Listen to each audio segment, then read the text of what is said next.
two guys and a gal talking about movies. Two guys and a gal talking about movies. Two guys and a gal, they're talking about movies, and you know they are really groovy. Two guys and a gal talking about movies. Two guys and a gal talking about movies. Two guys and a gal, they're talking about movies, and we know they are really groovy. Good evening, everybody, wherever you are. Tonight, we are going to be celebrating the career of one of the greatest American actors of his generation, or possibly ever, certainly of film acting. And that is the legendary, iconic Robert De Niro. That's right, Robert De Niro. It does not get any more A-list than this. It does not get any more compelling than this, talented than this when you're talking about acting and sheer vitality of talent, somebody who makes you feel that he truly is the person he is portraying on screen. He and his pair-ups with childhood friend Martin Scorsese, of course, the legendary filmmaker, are also iconic. He has paired up with him and then with everybody else in the industry. He has acted in so many different movies, even some comedy movies, which is fantastic to see him do his comedy chops because he's, of course, noted for having such passionate, such a dramatic flair on screen. So to rank and discuss Robert De Niro's films and their favorites, we have your two guys, Manny Zamora and Rory 10 billion, man of the 10 billion voices, Penland. Sorry. A bit. A bit.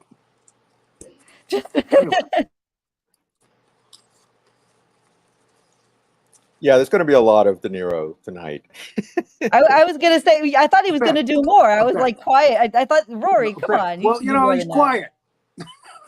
De Niro is quiet, usually, unless he's talking about Trump. Well, yeah, there's that, right? He's not a big fan of Trump, I don't think. If he was a man, he would have done it by now. Oh my goodness. Well, so oh, look at that. Look at that face. Look how beautiful. He's so beautiful. He's still having babies. He's still having babies at 80. He's doing a lot of amazing stuff. Hey, yeah. Just because there's snow on the roof doesn't mean there isn't a fire in the furnace. There is fire in this man's furnace. Always Viagra, It's a miracle drug. Hey. All right. I just want to say to anybody to our audience, anyone who has joined us for the first time, we are at a new time at 6 Central, and this is a show where Rory and we discuss our top 5 favorite movies, and today, as we've already mentioned, it's Robert De Niro. So there's really very little that I can say about this man that hasn't already been said, and probably better by other people. And yes, he is, I think, the very definition of a living legend. He's been acting since the 70s. And as Renee said, his collaborations with director Martin Scorsese are legendary as well. A lot of incredible movies, and of course his sometimes the man that he's sometimes associated with, of course, Al Pacino, who we talked about in an earlier episode. So he's just amazing. He's just an amazing actor, and I kind of been putting off talking about De Niro for a while to give other actors a chance. But I decided, you know what? It's time. It's time to talk about him, to talk about his movies. It's for no other reason than it's just his time has come around. So anyway, and little popcorn, little popcorn there, little popcorn in the throat. He's a good actor. Yeah, he's a good actor. Yeah, he's terrific. All right. So rather than just natter on, I'm going to start. And my number one is Cape Fear. Now, De Niro is well known for playing a lot of gangsters and a lot of, relatively bad people. But this movie is, I would say, the first time that he's really played just an all-out, straight-up villain. I mean, this guy, Max Cady, is just evil. He's just plain evil. Now, this is a remake of a movie also titled Cape Fear from 1962, starring Robert Mitchum and Gregory Peck, who also have guest appearances in this movie, playing different characters. So that's pretty cool. And you also got Nick Nolte, Jessica Lange, and a very young Juliette Lewis in this movie. And it's about a guy who is sent to prison for assault, for sexual assault. And Nolte was his lawyer, was his defense lawyer. However, he withheld some evidence that probably would have exonerated him, or at least would have cast some doubt about his guilt. But Nolte had a bout of conscience. He decided, no, I can't let this guy loose, even though he was his lawyer. And so the guy gets convicted, and when he gets out of jail, his priority becomes to terrorize and just destroy this man's life, and he does it in such a sinister and just awful way. I mean, it's an incredible performance, and you really the man just embodies just this evil personality, and it's very suspenseful. Lots of, I would say it's not an action picture, obviously, but definitely very suspenseful, very thrilling. And I would even argue that it's actually even better than the 62 original, which is, I wouldn't say hamstrung, but definitely had to deal with all the censorship at the time. And so this one, and again, this was directed by Scorsese, and he didn't have to deal with a lot of the censorship. So he could make it as brutal as he wanted to, and he definitely did. So that's why it's my number one pick. It's just a great picture and a great performance from De Niro.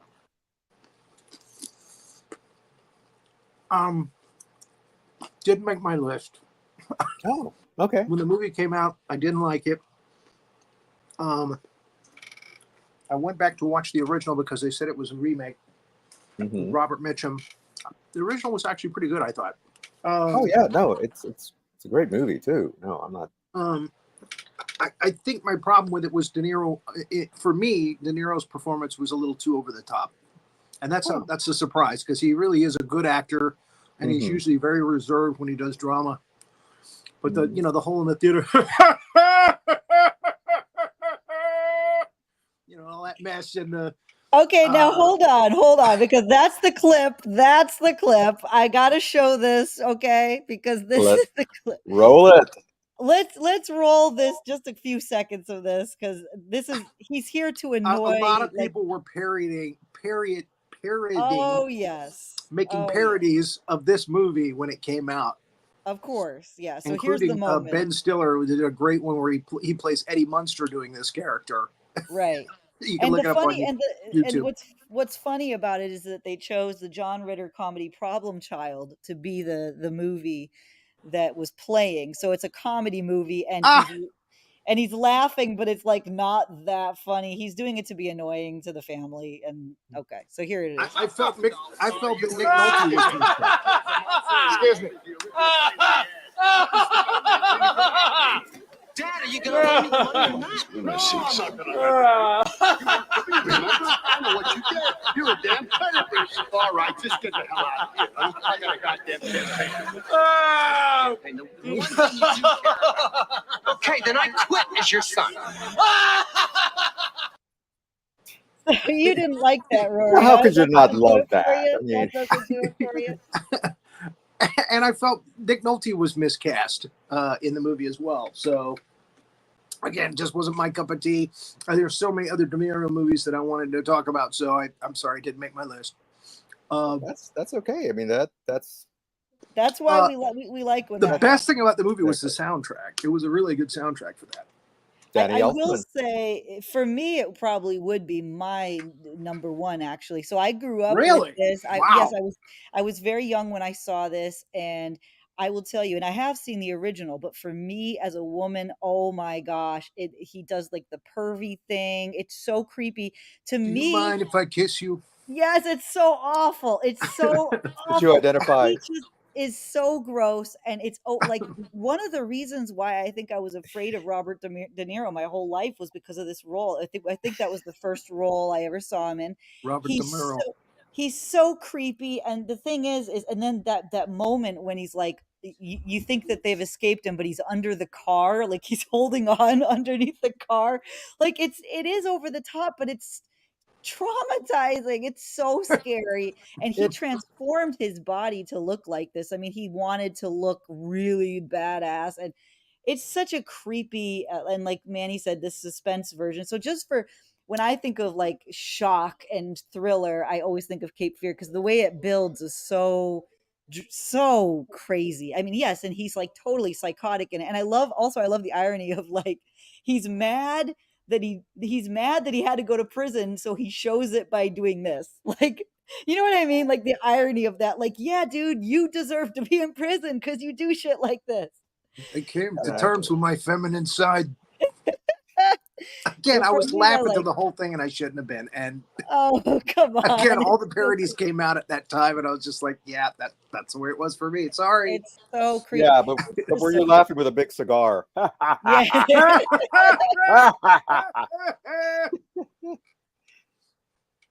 But that's it. I mean, it's classic.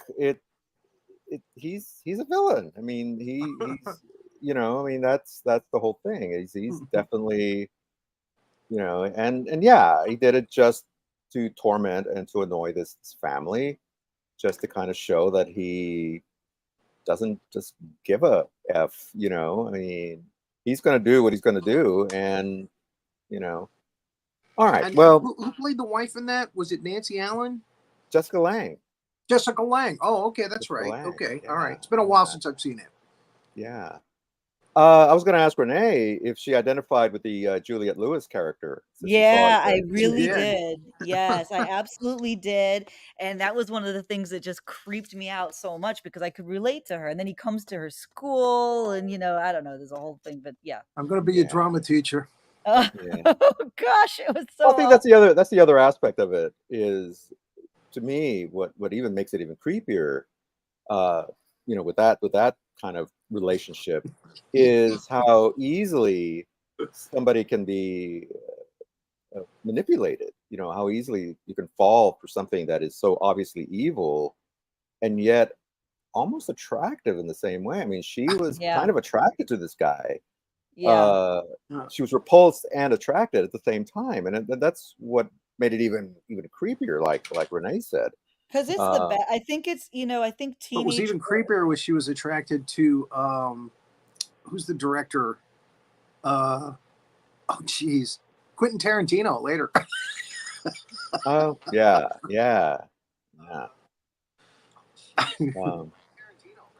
What I love about it though is that there is that thing with certain teenage girls who are acting out. They want something that would piss off their parents, and they want to flirt with danger, and that's sort of like a normal thing. So I think he's Flirting. playing on that. Yeah, he's playing. Oh, definitely plays into that. He plays into the sort of teenage rebellion. We knew about that. Yeah. Right. Yeah. He read about it in prison. It's just that for me, he was so disgusting looking. I couldn't believe anyone would like him, but the right time, the right place, Can you find that sketch, the Cape Munster? What is it? Which one? It's called Cape Munster. It's from the Ben Stiller show. It's on Oh, YouTube. Cape Munster. Yeah. Cape Munster. All right. Well, I got to say, it's running 2-1 here, Rory. So yeah. Okay, Yeah, wait. I've I been do have. outvoted, I mean, obviously.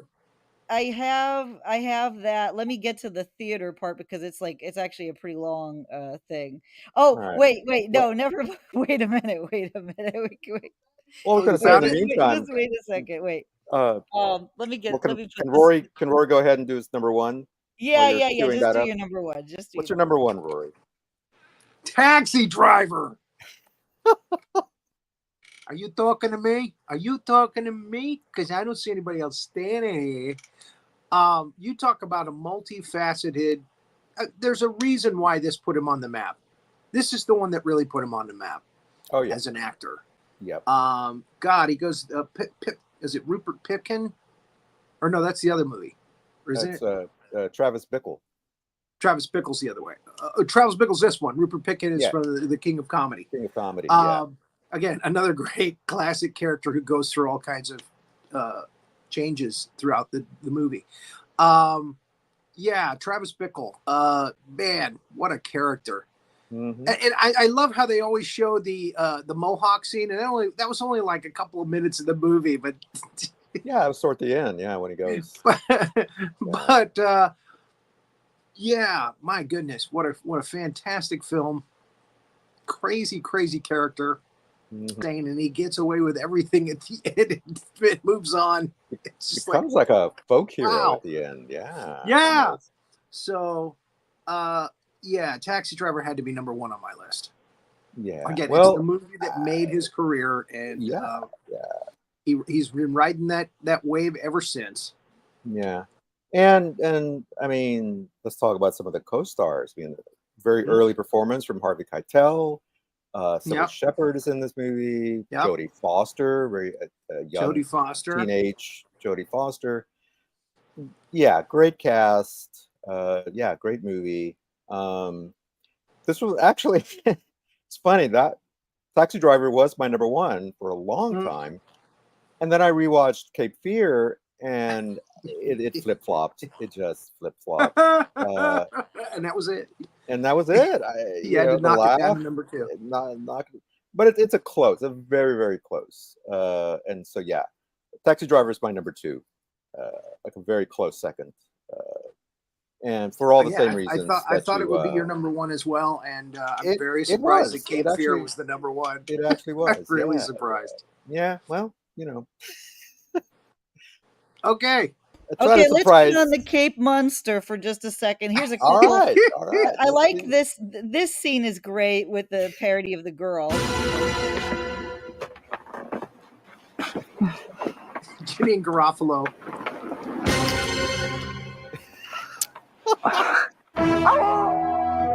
And then she has to pretend to like it. Like, that's great. And then here's the of course, this is the scene in the theater here. I don't know what to do about it. My parents just don't understand. Okay. So anyway. Janine Garofalo wearing that retainer. When he pulls the retainer, yeah. That's great. That's great. Yeah.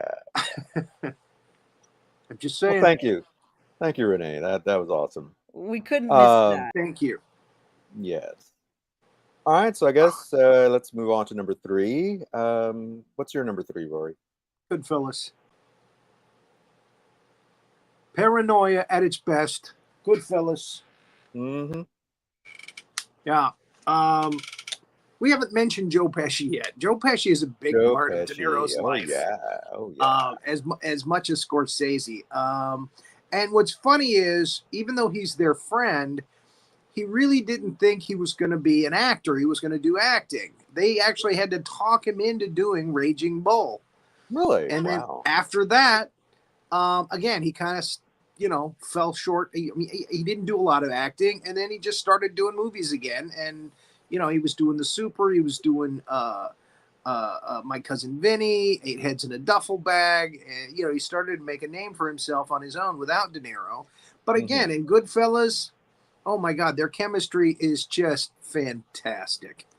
And both their characters are and Ray Liotta. I'm surprised that Liotta didn't act with them more later on. Yeah. Their chemistry together is just fantastic. It's wonderful. And Goodfellas is, I think it's Scorsese's best, period. And I don't think anything comes close to Goodfellas. Yeah. And it should have been number one probably on my list. But the performance by De Niro in Taxi Driver, Yeah. Oh, I'm sorry. Did you say number three? You said my number three. We skipped over my number two. Oh, I'm so sorry. All right. What was your number two? Oh, sorry. The Untouchables. Oh, okay. Okay. Yeah, Okay. where he played Scarface. Yeah. Capone. Al Capone. Yeah. He played Al Capone. If you're a man, you'd have done it by now. Now, you can see that De Niro is still heavy from putting on all the weight that he put on for Raging Bull. Yeah. But it works. And well, yeah, because Capone was a heavy guy. Exactly. Yeah. But Raging Bull gets my honorable my dishonorable mention. It's down at the bottom of the list because one, why did it have to be black and white? Two, you in black and white. just horrified me that he gained all that weight and it took him like forever to get it off, just for that role. And it's just a damn depressing, movie for me. Oh my God. And also worthy of parody, So again, those two didn't work for me in his canon of great films and great characters. So, but again, good Joe Pesci and De Niro, just they're gold together. Untouchables, you throw De Niro in across. Kevin Costner's the one guy that kind of didn't fit in this. Connery is wonderful. Andy Garcia is wonderful. Yeah. I almost said Trump is wonderful. Capone. Well, Robert Trump, De Niro Capone. as Capone. Wonderful. That was a Freudian slip. Man. The scene with the baseball bat at the party. Oh my God, yeah. Oh my God. There's a reason why it received a lot of Academy Award nominations. And some wins. Yeah. So, Taxi Driver, Untouchables, Goodfellas. That's my top three. Okay. Let's go back to you. All right. Well, Cape Fear, Goodfellas, and my number three was no. My number three is Goodfellas. Yeah. Cape Fear, Taxi Driver, Goodfellas. Taxi Driver, Goodfellas. So yeah. So 2 out of the 3 we had on the same. Yeah. I don't know how I forgot Untouchables. I mean, it's such a great movie, and yeah, his version of his version of Capone is just. And again, he has a way of making these bad guys, these mobsters, charismatic and almost likable. I mean, you like the guy in Goodfellas, even though he's doing terrible things. And same with Pesci. And it goes to show just how magnetic De Niro is, because this is really Ray Liotta's movie, or it's supposed to be. I mean, this is his story, and yet who do we remember? Robert De Niro. And Pesci, yeah. What am I funny? What do you mean funny? How am I funny? Yeah. Oh, we forgot to mention up there. Yeah. Damn it. Yeah. Character actor. Great. He's also wonderful in it. Played Lips Manless in Dick Tracy. Yeah. Oh, Jesus. I'm gonna look it up. This is killing me. It's like right there on the tip of my tongue. Oh my God. Okay. Yeah, it's Paul Sorvino. Paul Sorvino. I'm saying to myself Paul, but no, that's not Paul. It's not Paul. It can't be Paul. Yeah. Paul Sorvino. Yeah. Paul Sorvino. Yeah, wonderful. Talking about slicing the garlic with a razor. when they're making the spaghetti sauce in prison. Yeah. Father of Mia Servino. And it bad as big as your freaking head, Spider. Yeah. Such a great movie. Okay, so you're number 4. Well, you're gonna hate this because my number 4 was Raging Bull. I get it. I totally get how guys like that film. It's like Pacino with Scarface. You know, it's just one of those guy flicks that It is. Guys love it. It's very macho, very alpha, and again, I just didn't go for it. I don't know why. Well, I don't know why I don't like that film. Well, for me, it's a true story. Again, it's a true Scorsese. Story. Again, playing Scorsese, and again, he's playing a real person, like he did in, he played Al Capone. Jake LaMotta. Jake LaMotta, the boxer. And I like boxing movies. I like movies. If there's boxing, I've seen almost all the Rocky movies. I haven't seen the Creed ones, but they're on my list. And I'll tell you what I did like about it. Kathy Moriarty is his wife. Yes. Is it Kathy Moriarty, right? Kathy Moriarty, yeah. She was. That was her best film. Yeah. And it's a shame that she hasn't really. I haven't really seen her filmography she ended up doing lately. like Casper the Friendly Ghost. Yeah. Like, how did you devolve into that? Come on. Yeah. Well, I think sometimes maybe they confused her with who's the lady from Jewel of the Nile? Also had that deep raspy voice. Yeah, Kathleen Turner. Kathleen Turner. They both had that same kind of, and they almost look alike. Husky telephone voice. Yeah. Yeah, smoking. Exactly. 1-900 Kathy Moriarty. Yeah. It's a shame. She really should have been in a lot more movies, or should be in a lot more movies. She was awesome sure in she's that. still around. Fantastic. But yeah, she was terrific in that. And I don't know. I just like a movie about the rise and fall of somebody, due to their. It's a Greek tragedy. It's what it is. It's a classic Greek tragedy about hubris, about what happens to you when you get a little too full of yourself, and that's what it is. And and plus I just enjoyed the performance, and I don't mind black and white. I have no prejudice against it. So anyway, so that's my number 4. When the main character is abusive, physically and mentally abusive to his spouse, I have a problem with that. I think maybe that in the back of my mind, maybe that's what turns me off about that movie. Yeah, no, make me a steak. Oh no, there's no denying this is not a good guy. Again, No. not a good guy. He's not Rocky, like Sylvester Stallone. Make me a steak. Yeah, you never heard that from him. He was always very gentle, very sweet until he got in the ring. LaMotta apparently was not. I mean, he was very much this thuggish character. So, and the real LaMotta even has a cameo in the movie. I think he plays a bartender or something. But anyway, that's always nice when Hollywood does that. Here, let's put you in as something that nobody will ever know until we write about it. Exactly. Nobody will even recognize you, even though you're the main guy. They did that in Ed Wood too.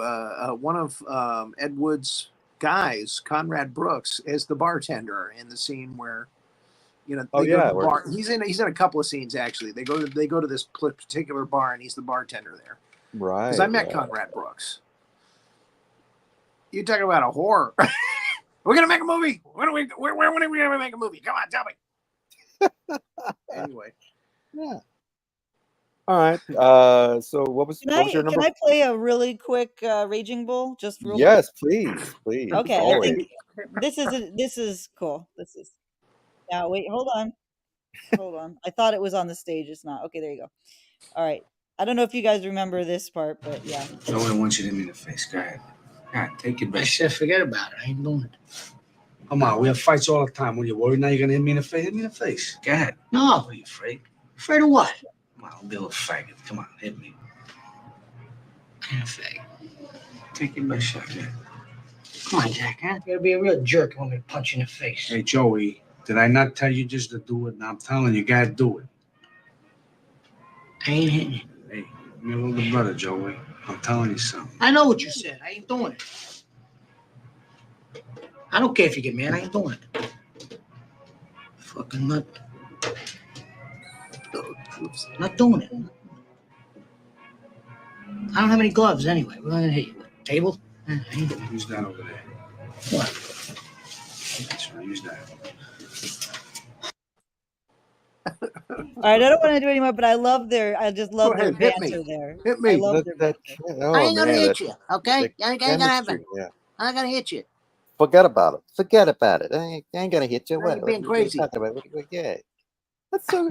I don't know what. Am I hit you with the table? What? You know that must have been improvised. Oh yeah. I'm gonna hit you with a frying pan? What? I mean, those two guys. It's just. Yeah. See. I don't even want to be in this movie. I'm not an actor. What are you talking about? Yeah. Look at me. Yeah. Stop it. I'm not gonna hit you. But that's what makes him so great. Is that he's so naturalistic and so.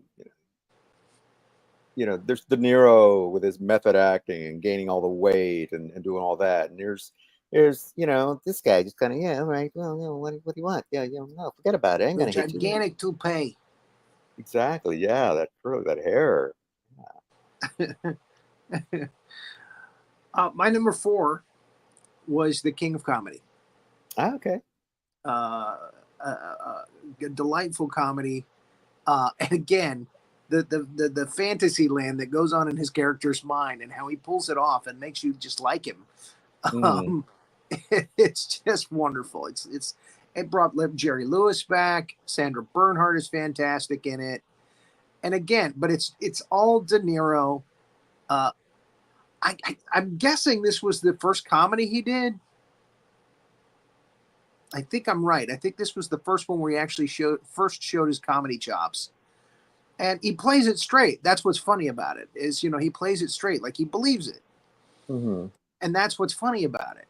And I think the whole gag of the movie is you never hear his comedy. You never hear like one joke of his comedy act. But it's still funny.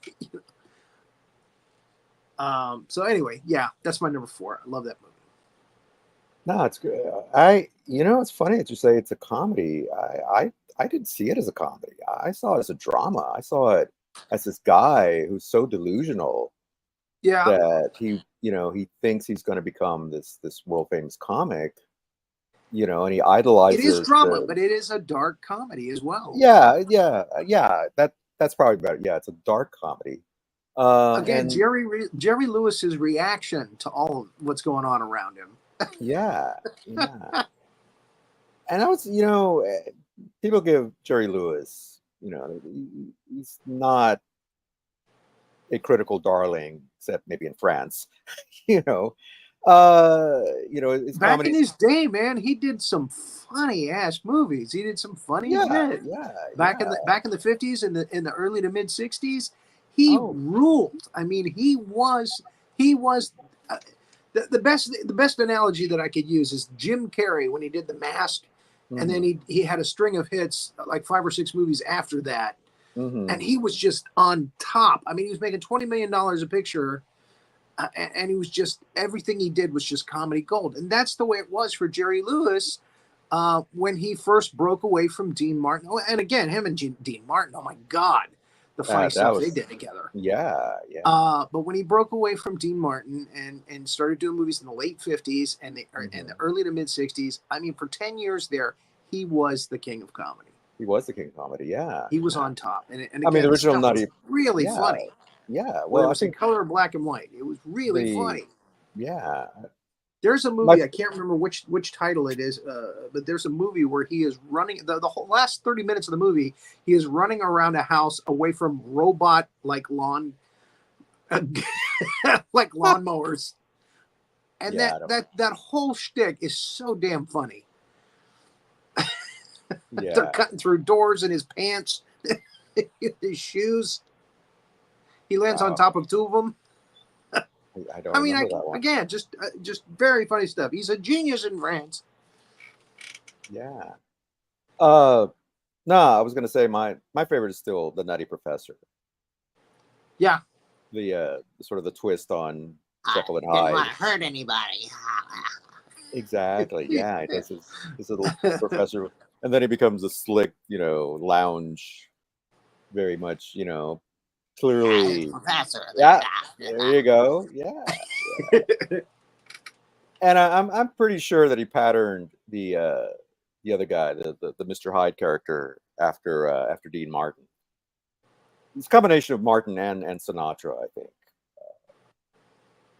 He wanted to be part of the Rat Pack. Yeah, he did, but they didn't take him seriously. And again, he had fallen out with Dean. So he had his own thing going at the time, and he wanted to be a part of that. Oh yeah, yeah. He wanted to be that cool. Yeah. So Buddy Love is the name of the character. Buddy Love, exactly. Buddy Love. That's right. Yeah. And I mean, they finally reconciled on one of the telethons. He and Martin finally, Dean Martin. They got together, and he showed up for one of the. Yeah, Sinatra set that up. Yeah, so that was. Martin wasn't too keen on it, but he went along with it. Yeah, well, But then again, after the ice had been broken, they were on the phone with each other every week from then on. So, I mean, who's going to say no to Sinatra? Yeah. Hey, Pally, hey. Yeah, he's the chairman of the board, baby. I want you to, make up with the guy. Come on, It's time to bury the hatchet. All right. Well, all right. All right, Frankie, I guess I'll do that. But I'm still waiting. They're already talking about it's probably gonna be released in the next year. The Day the Clown Cried. Really? They're actually going to release it after they're all going to these release years? it, I think. Yeah, they're talking about it already. Wow. They know where it is. It's in, it's in storage, and they're talking about finally releasing it. Now that he's gone, he was the one that was keeping them from releasing it. Yeah. They may actually let people see it because people that people that watched it, some of them said it was disastrous, but other people said, no, you didn't understand what he was trying to achieve with this. This is not comedy. This is tragedy. And he it's supposed to be like, what was the one that Roberto Benigni did? Oh, Life is Beautiful. It's supposed to be like a Life is Beautiful. And they say, in that sense, yes, it's brilliant. Yeah. It's super tragedy at its worst. And I've read the again, he put so much of his own money into it because the guy that was supposed to bankroll it pulled the money or never paid. So Lewis ended up taking the reins, and then he realized this is not what everybody expects of me. This is, I mean, this is not what people are going to hate this because they're going to expect me to be this way, and it's this really depressing, down, tragic, Yeah. So I want to see it. I really want to see it. I've only ever seen stills from the movie because Harry Shearer saw it and said it was a nightmare. He said it was just, why was it ever made? Yeah. But again, other film like experts of film, like I'm not going to say like Leonard Maltin types. I don't think he saw it, but Leonard Maltin types. They were like, oh my God, do you not understand what this is? Yeah. So I want to see it. Anyway, we can do Jerry Lewis on another show. Yeah, we should. Because we were talking about comedies that were dark, I of course have to run this, of course. We can't forget that. We can't but it's forget not as that. bad as Death of Smoochie. Yes. Yeah. Cape Fear is not as bad as Death of Smoochie. I don't Thank think you. Cape Thank Fear you. is nowhere near as bad. Come on. Oh I can see gosh. Edward Norton in that suit going. Oh no. No. Thank you for that. That's awesome. That was funny. That was funny. All right, so She's a genius in France. yeah.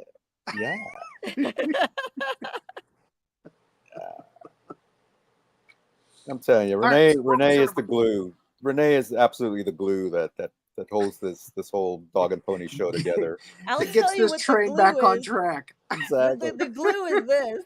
The glue is this. But Oh it's my not as God. bad as Death to Smoochie. No matter how bad a movie could be, it'll never be as bad as Death to Smoochie. And every time someone says dark comedy, that's all I can think of is that stupid, that I don't horrible know. movie. Oh my God. Spookies might have been worse than Death to Smoochie. Spookies, yeah. Well, they. Yeah. So we No, each have, it we need wasn't to as have bad. another No, it meme. wasn't as bad as Death to Smoochie. Who am I fooling? No, Spookies was far superior. See, Far we should have had this queued up for Spookies. Yeah. Different We should have. We show. should have. But Oh my Different show. gosh. yeah, it's a different show.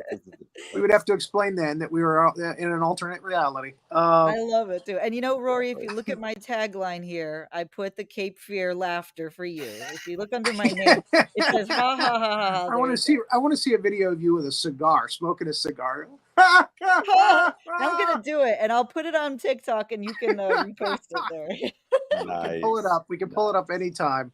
Just so you know, whenever I'm laughing at one of your impressions, Rory, that's how I'm laughing. Just with the cigars, leaning Big back, fat stogie, claiming my space. Yeah, tattoos on your arm, big fat stogie. of course, and I'm always under your car, just like in Cape Fear. Whenever you're driving around, just know I'm just clinging on for dear life. Oh gosh. Oh man, this is so. I'm watching you. I'm watching you, Renee. Just know I'm watching you. All right. Okay, you're number 4. No, my number 4 was Raging Bull. We talk about that. Okay, number 5. You're number 5 is actually, I think this might be his first comedy. I'm not sure. You might be right about King of Comedy, but I would call it a comedy, a buddy comedy, Midnight Run. With yes, Robert De Niro. He had actually Charles gotten the weight Grodin. off again by the time he did this one. So yeah, King of Comedy was definitely before Midnight Run. And I totally get that it's on your top 5 list. It's the number 1 on my honorable mention list. It's a great movie. It's a great movie. Hey. Hello. Hi, Jamie. This one was originally on my honorable mentions list. But then I watched it again, just like Cape Fear, and I thought, no, this is such.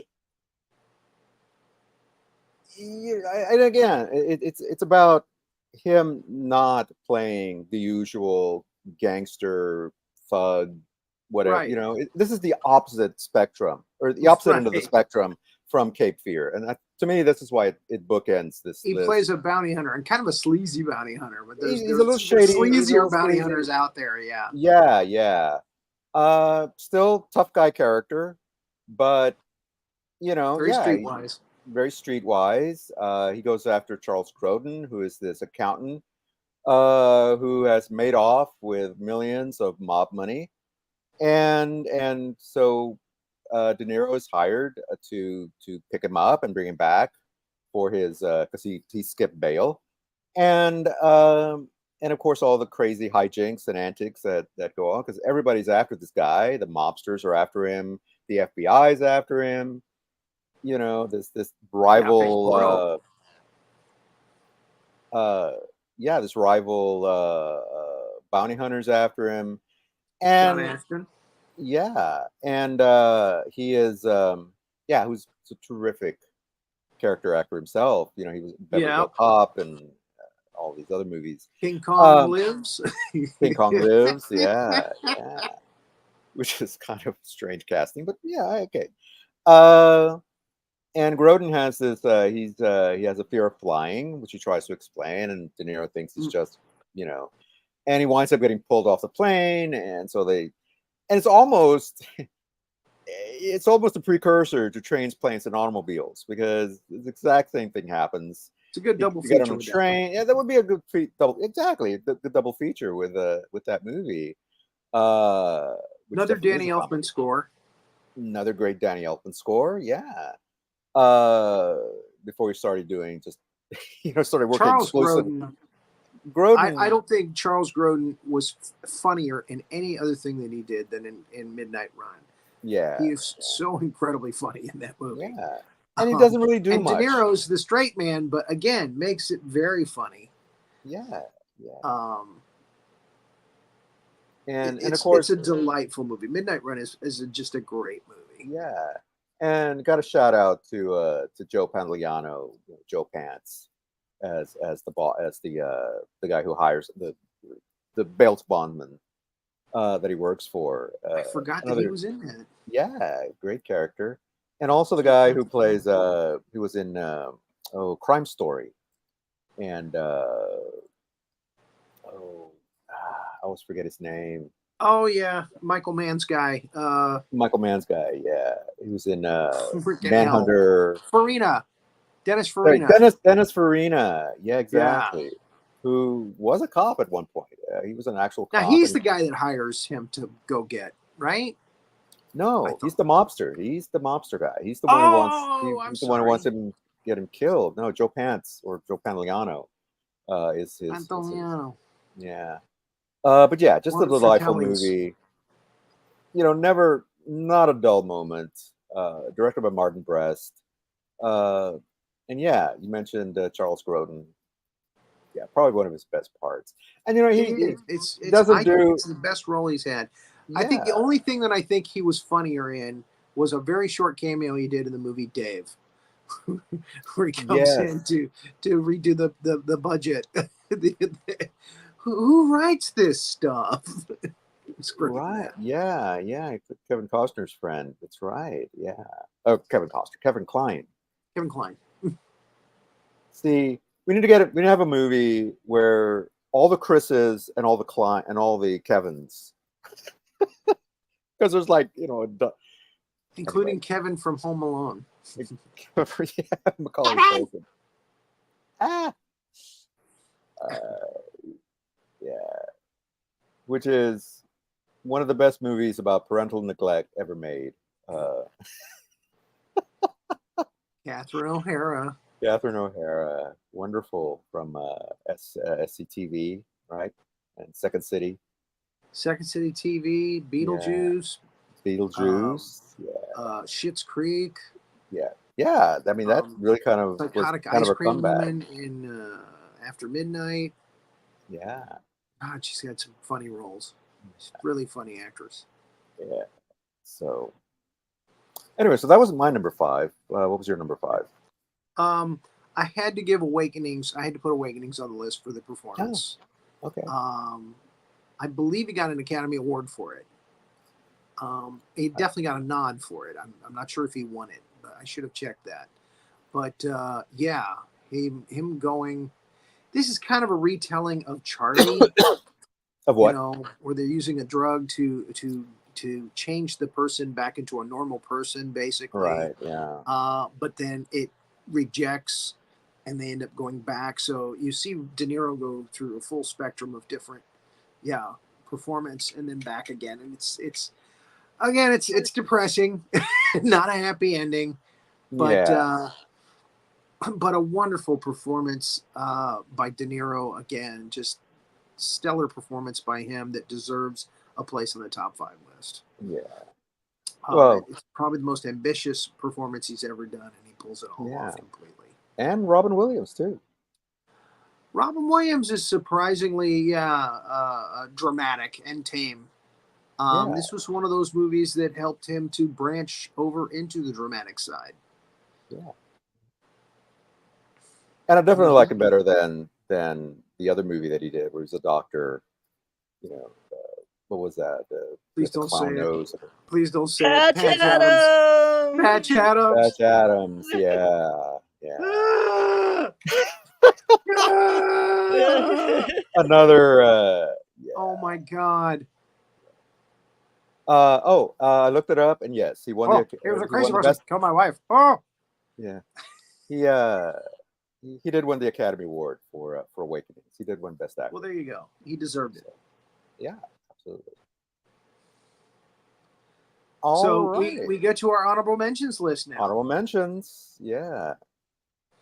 And you know Well- the Raging Bull and Midnight Runner on my honorable mentions list. Well, I'm actually surprised that neither of us mentioned The Godfather Part 2. Not on my list. Yeah. That was on my honorable mentions. As far as I'm concerned, that's Marlon Brando. Yeah. Well, you know, it's he does a great job in it, but it's just he's just going through the motions for me in that. yeah. You know, he's just trying to be, Marlon Brando, young Marlon Brando. Yeah. No. It's still a good performance, though. I felt like it needed a mention. My other one is Casino. Casino's another on my one of list. Another great performance from him.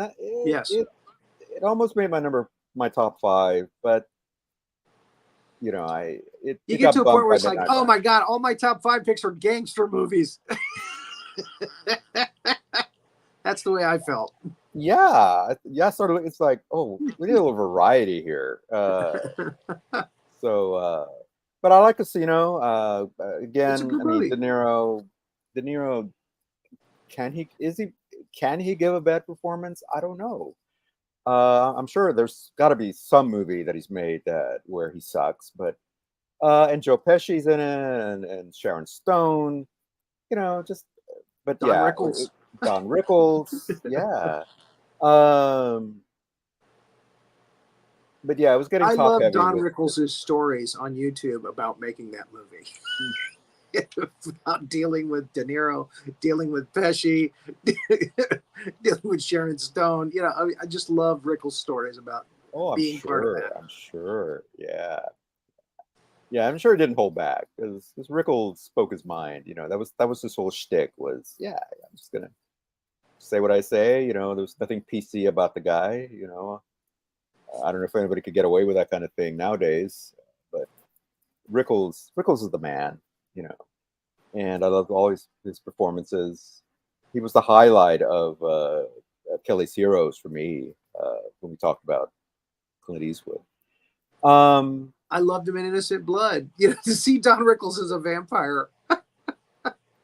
Oh, that's right. I forgot he was in that.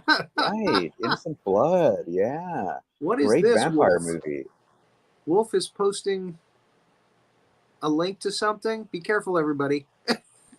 No, I think it's like a little ghost. It's like a little. It's an oh my God. It's an little emoji wolf that's like ghost. oh my God. Oh, Okay. okay. I'm seeing. Yeah, all right. All right. Okay. De Yeah, Niro. don't- Yeah. Don't be. He's good. He's good. It's very good. No, he's a good guy. So what are your I'm surprised that one of his best comedies is Analyze This, because he's making fun of himself. I could say Analyze This, Analyze That, but Analyze This is the much superior of the two. Yeah. And again, it's like when Analyze That came out, it was just like a shill. It's just, okay, you're doing the same shit over and over again. So, but he's making fun of his gangster characters. This guy, look at this guy. And again, I thought it was very funny. I thought Billy Crystal was funny in it, and I thought it definitely. Yeah, it's probably one of Crystal's best roles, I think.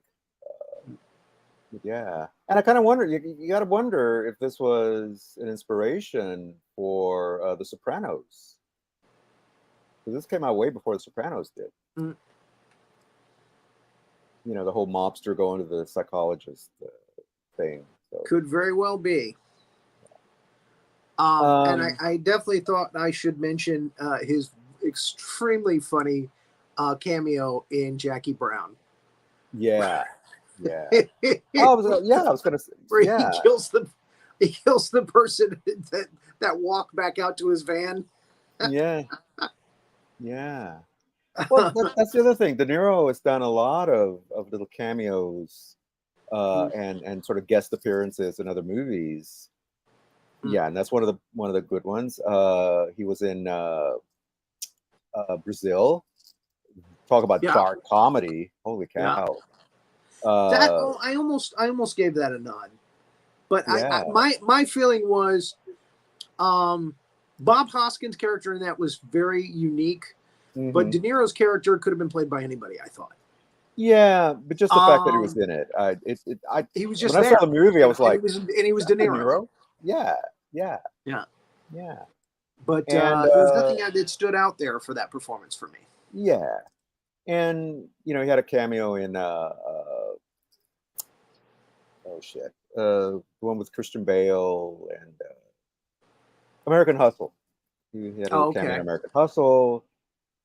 Stardust. He was really good as the pirate captain in Stardust, I thought. Which, oddly enough, I'm talking about movies that weren't even on my honorable mentions list, but they were good. They were good movies. And of course, Meet the Parents. The Mission. The Meet the Parents movies, the Meet the Fockers and all that. Those movies make me cringe. I can't stand movies where the person you're supposed to be rooting for is constantly in trouble and on the wrong side, and that just makes that's why I can't watch Steve Carell's The Office. Yeah. So those just make me cringe. I know they're funny and I know his character is funny, but I just can't watch him because I feel so sorry for Ben Stiller throughout all of those. Yeah. Because you want to like him and then he just keeps screwing up big time. And that's to me, that's not comedy. It's just tense. Yeah. I don't like that kind of comedy. Yeah. The one that I have to mention because it's just so out there and off the wall, and this is my last honorable mention, was The Adventures of Rocky and Bullwinkle, where he played the fearless leader. Fearless leader, that's right. He was fearless leader, and not only was he hysterical as the character, but he did a riff on his taxi driver. Are you talking to me? Are you talking to me? So I was just hysterical for me. I just him and Jonathan Winters in that film. Just I was just laughing my ass off. Yeah. A lot of people didn't like that movie, but I did. I thought it was really funny. Yeah. And I'm also surprised that neither of us have mentioned The Deer Hunter. Yeah. Very dramatic. Very depressing. If we do a Christopher Walken, that'll probably be in my top 5 list. Yeah. For Walken. Yeah. Very tragic. Very tragic. I haven't seen that movie in like 25 years, 30 years. Because it just one of Meryl when Streep's I first saw it was just like it's very so shocking. Yeah. Did Scorsese direct that? No, actually that was Michael Cimino. Michael Cimino, okay. Yeah, who man, kind of screwed himself with this next movie, Heaven's Gate. He talk about self-indulgence. Talk about self-indulgence. It was shocking. It was shocking. Yeah.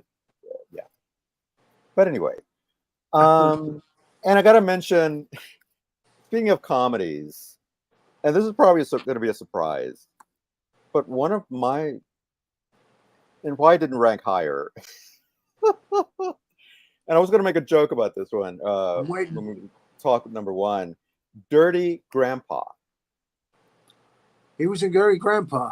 He was in Dirty Grandpa with Zac Efron and Aubrey Plaza. Oh my God, it's just raunchy, stupid. It's a guy from the what are those guys? The crazy guys that do all the stupid shit. Jackass. It's the guy from the Jackass movies, right? No. That's Bad Grandpa. See, I'm sorry. I made that same mistake because I looked up and it's I'm sorry. This is not the movie. No, it's So Dirty De Niro was Grandpa. the dirty grandpa. Yeah, and it's He was in Cape Fear hilarious. too. He was in Cape Fear. Yeah. Do you mind if I kiss you? Yeah, but it's very, very funny. I was waiting for Renee to pop up. Oh, I'm all there. Okay, let me just tell you. Look at my banner thing. It says ha ha ha. That's my whole thing. But I'm always kind of laughing with the cigar half in my mouth. That's kind of my thing. that's why she's not on screen. She's she's drawn Yeah, the because I'm tattoo. laughing with with a this cigar. stogie. That's what I'm Big doing stogie. the entire time. Kick That's back what with a I'm doing. stogie. Yeah. The entire time, that's what I'm doing. Wolf is asking what our thoughts are on trans rights. So there you go. Would you guys like to weigh in on What are De Manny's done Niro's an entire rights? What are De Manny's done an Niro's entire show on trans rights before. trans Actually, rights? I don't know if this is the forum for that, but personally, I don't care. Hey, you want to be a dude, you want to be a chick, that's up to you. I ain't got a problem with it. I ain't got a problem with it. So, I'm voting Democrat. So there. There it is. We need more.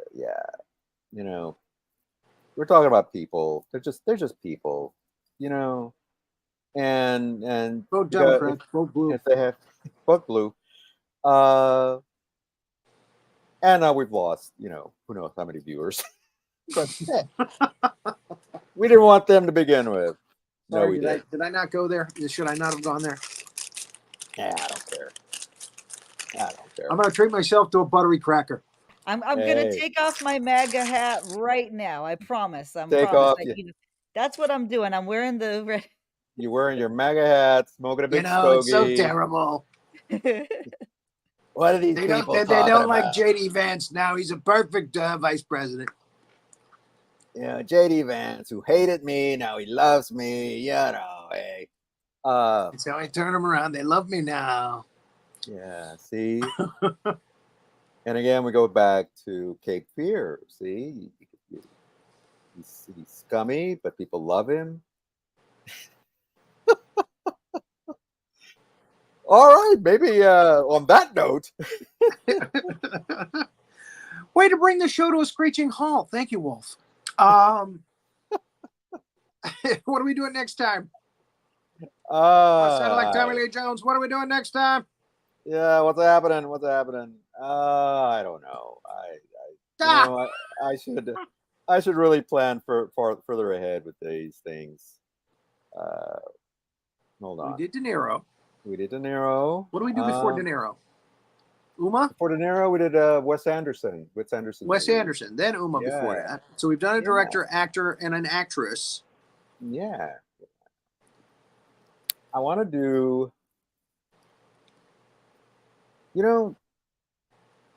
when I first started the show, I really wanted to do different categories, not just actors and actors. Genres, yeah. And one of my favorite genres is westerns. So I think we need to do our top 5 favorite westerns. Oh man! All right. Which okay. I mean that.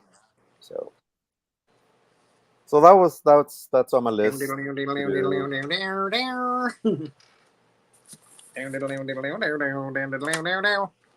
There you go. And this Thursday on the Big Monster Briefing Room, they're doing Them, which stars James Whitmore and James Arnaz. Matt Dillon. Speaking of westerns, now you isn't up there now. Them bats are out there and they're big and they're big now. That's my impression of an ant. That's my aunt. That's just how they sound. Yeah. It's funny when I worked at the newspaper, back in the press room, they had this like I don't know, some vent or something, that I guess that kept the presses cool or whatever. And there was this gear that or this thing that had a rubber tube, that rotated around. I don't know what I'm talking about, but anyway, it rotated and it squeaked, and the way it squeaked, it sounded like the ant noises from them. Ants from them. It sounded like the ants from them. Hey, that would be great for a horror movie. To record that, send that to Hollywood. Yeah, I mean, it really did. And every time I walked in there, it's like a whistle to me. It's kind of a whistle. Yeah. What's that? Oh, it's a giant ant. So that's Thursday. Tomorrow, it's casual, 7:00 Eastern. We're gonna be talking to actor comedian Ward Smith, whose father was actually a news guy in Tampa Bay, Florida, Hugh Smith. And we're going to be talking to him about that, about his career. And now he has a theater in Tampa. So he's directing and acting in shows in his theater in Tampa. So that's going to be an interesting show, I think. I've been trying to get Ward on the show for a long time, and he's just been too damn busy. So I finally nailed him down. I finally got him to say that he'll come on tomorrow. So we're looking forward to that. Awesome. Those are my plugs. All right. Well, so next week we'll be talking John Wayne, I'm sure. Oh yeah. And maybe some Clint Eastwood. Yep. And a lot of other great actors and Dean Martin. You think westerns. You don't think Dean Martin, but he made a lot of good westerns. Yeah. So that should be interesting. All righty. Miss Renee, any parting thoughts about De Niro or anything else? There's nothing more to say about De Niro other than what Rory's doing. We want to say hi to Wolf. Thank you so much for watching, and to Barry, thank you for watching. To Jamie, thank you for watching. Lavender, thank you for watching. Everybody out there on the replay squad, thank you for watching. Jones. Yes, and tune in again tomorrow, same time, same place, different show. So there you go. And Thursday, same time, same place, different show. There you go. Same that time, same for the that longest channel. Running show on Cosmos Creative TV. That's right. Big Monster Briefing Room. 140 episodes. Cast of characters. Yeah. So the next one coming up, that's 141, right? Yep. Season 6 is a season 6 premiere. So you're going to get to see a new show opening. Yeah. By the way, Renee, did you get that? No, I did not get it. So you've got to send it to me again. It's not in my Dropbox. So you got to send it again. Yeah, the Dropbox you went to late. Okay, I'll try to see if I can send you another link. Send it again, or try Gmail or something. Try something. All right, we'll have it. All right, we'll get it there. All right. Well, thanks everybody for watching another episode of Two Guys and a Gal Talking About Movies, and we will see you next week. Thanks for watching this episode of Two Guys and Sometimes a Gal Talking About Movies. Be sure to like, subscribe, and click that notification bell to get future episodes.